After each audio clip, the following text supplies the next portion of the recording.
हमें इसके बारे में बताने वाली खातून कोऑर्डिनेटर ने हमारे कहने पर हमारे एक नुमाइंदे को इससे मिलवाया, ये कहकर कि ये एक बिजनेसमैन है और इनका बेटा ड्रामों में काम करना चाहता है और ये भी कि ये टीवी या फिल्म के किसी प्रोजेक्ट के लिए सरमाया लगाने को भी तैयार हैं। इनके बेटे को बहुत शौक है, बहुत शौक है बेइंतहा।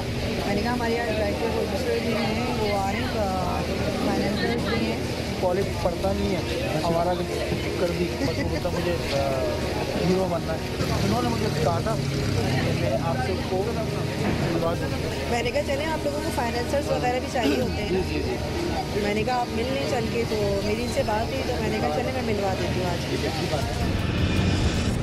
हमारे नुमाइंदे ने जैसे ही ये बताया कि उसकी फैक्ट्री में 40-50 लड़कियां काम करती हैं, तो इस नाम निहाद डायरेक्टर प्रोड्यूसर की हवस परस्ती के एंटीनास एक बार फिर हरकत में आ गए।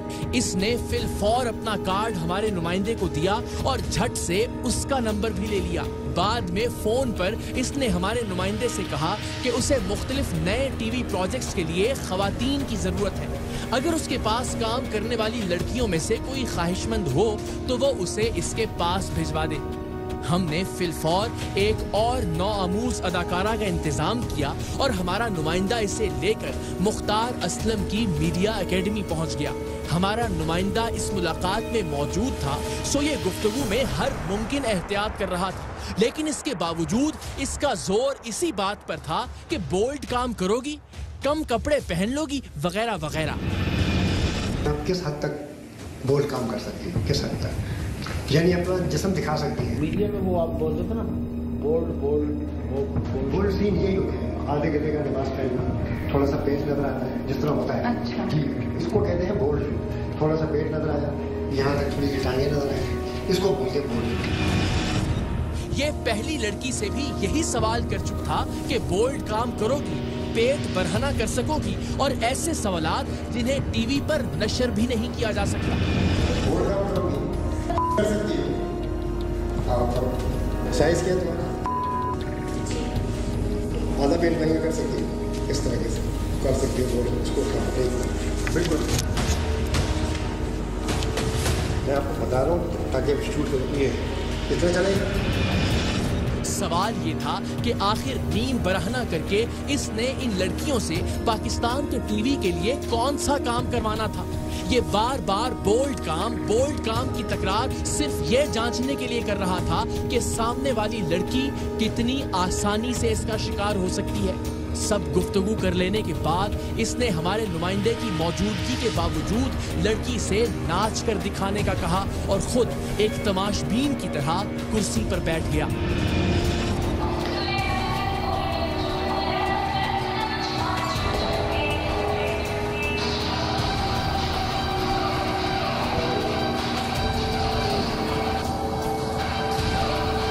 इस शख्स पर हैवानियत ऐसे सवार थी कि इसने हमारे नुमाइंदे को बाहर ही खड़ा किया और लड़की को एक डायरेक्टर से मिलवाने के बहाने अंदर ले गया।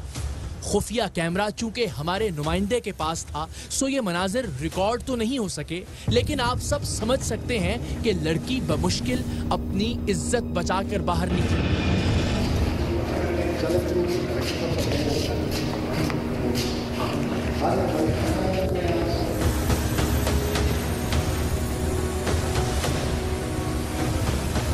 अब हमारे पास इस जिनसी भेड़िए को पकड़ने के लिए काफी मवाद मौजूद था, लेकिन हम इसे आमियाना तरीके से नहीं पकड़ना चाहते थे। हम चाहते थे कि इसे इस अंदाज में पकड़ा जाए कि इसकी और इस जैसे बाकी मुनाफिकों की मुनाफिकत दुनिया भर के सामने बेनकाब हो, जो बज़ाहिर बहुत इज्जतदार बने फिरते हैं, दुनिया की नजरों में औरतों के हुकूक के चैंपियन होते हैं। किसी तकरीब, किसी सेमिनार, किसी प्रोग्राम में औरतों को जिनसी तौर पर हरासा करने के मौजू पर बात हो तो इनसे अच्छा भाषण कोई और नहीं दे सकता।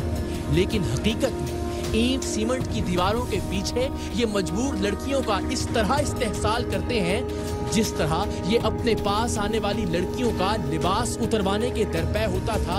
हम भी वैसे ही इसकी शराफत का लिबादा उतार कर इसके अंदर के असल इंसान बल्कि हैवान को दुनिया के सामने बरहना करना चाहते थे। सो हमने एक पूरा खेल रचाने का फैसला किया।